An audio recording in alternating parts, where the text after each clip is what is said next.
The last conversation that I had with my dad before I got the news was he was talking about getting a new truck, and we were talking about it a little bit, like what kind he should get, and because I wanted him to teach me to drive because he was going to use the truck to teach me, and I knew something was wrong. I knew he was out of it. I knew he was drinking a little more. He was never violent or crazy with his drunkenness. He just kept it to himself. But it was, I still remember that night in November 2015. It was almost 2 years ago at this point.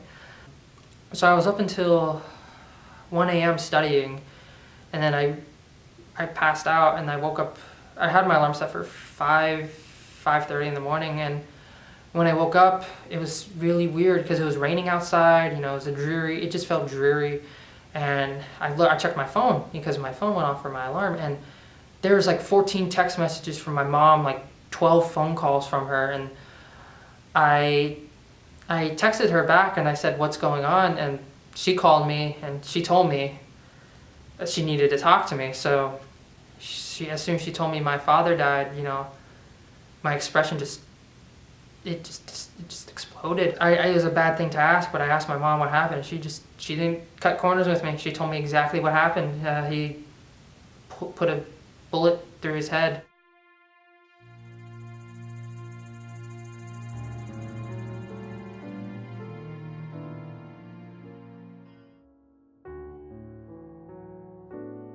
He was very funny. He was always very outgoing. He was willing to befriend everybody. He loved the younger generation. Like, I guess with me growing up, we have some younger siblings. He just loved to make sure they were happy. He always liked to put smiles on people's faces.